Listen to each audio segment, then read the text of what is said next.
Պարոն Բադալյան, ընդդիմադիր մի քանի առաջատար ուժեր ցուցակներ են հրապարակել, արդյոք դրանք մրցունակ են, կային անակնկալներ։ Ընդհանուր առմամբ կարծում եմ ցուցակներում մեծ անակնկալներ չկան, բնականաբար առանձին անվանումների մասով ցանկացած դեպքում կարող են լինել հարցեր, բայց ընդհանուր առմամբ կարծում եմ հետեւյալ իրողությունը կա. ընտրական process-ում ցուցակները ավելի շատ ֆորմալ դեր են կատարում եւ ոչ թե վճռորոշ։ Իհարկե, եթե դրանցում այսպես չափազանց էական դրվագներ չկան։ Հիմնական դերը դա կուսակցությունների առաջնորդներն են կամ քաղաքական դաշինքների առաջնորդներն են եւ նրանց նաեւ ներկայացրած հասարակությանը մատուցած բովանդակությունը։ Եվ կարծում եմ ցուցակները ավելի շատ ենթակա են հենց այդ ամենին։ Որոշ ընդդիմադիրներ Գագիկ Ծառուկյանը, Ուժեղ Հայաստանը կարծես թե փորձում են տարանջատվել Ռոբերտ Քոչարյանից, նշելով, որ չեն փոխանցի իրենց ձայները Քոչարյանին։ Ինչու է դա նրանց համար կարևոր։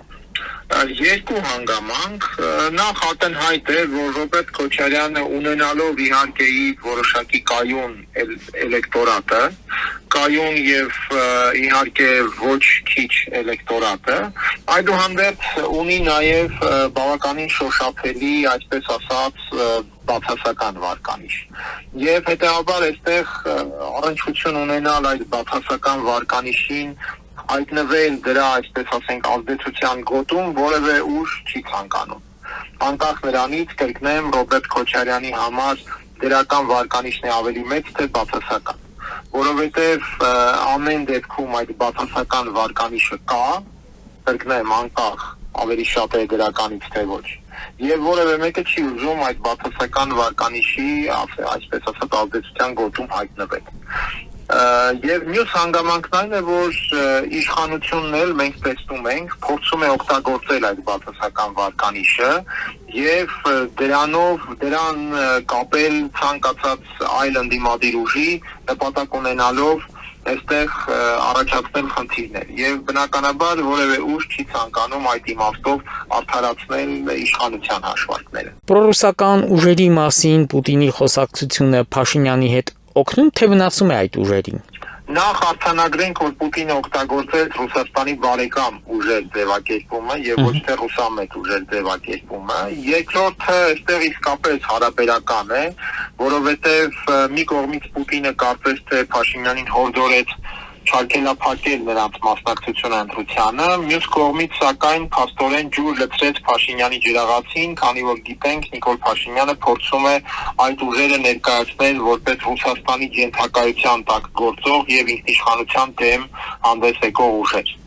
Ես կարծում եմ Պուտինի համար իհարկե այդ հանգամանքը թերևս դիտվել է ոչ էական, այսինքն ռուսական կողմը թերևս չի մտածել այդ մասին, էական չի համարել անդրադառնալ դրան, արդյոք դա նպաստում է քարոզչությանը Փաշինյանի թե ոչ։ Ռուսական կողմի համար թերևս առանցքային է եղել բարձրաձայնել իր այսպես ասած կարմիր գծերը եւ պաշտպանել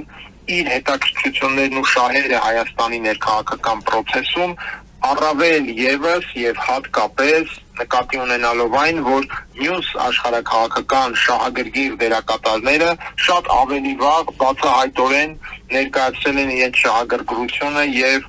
դրան նպաստելու, այդ շահագրգռությանը նպաստելու պատրաստակամությունը։ Թուրքիա, Միացյալ Նահանգներ, Եվրամիություն եւ այս պարագայում Ռուսաստանը ընդհանրապես փորձեց Նիկոլ Փաշինյանի առաջ բարձրաձայնել իր շահերին եւ հետաքրքրություններին, այսպես ասած, տեր կանգնելու հստակ պատրաստակամություն, պատկերացնելով այն խաղադրույքների բարձր լինելը, որ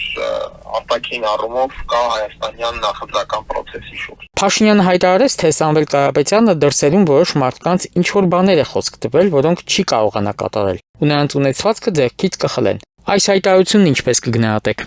Ես կարծում եմ դրանք պարզապես քարոզչական պատերազմի տրամաբանության մեջ արվող հայտարարություններ են։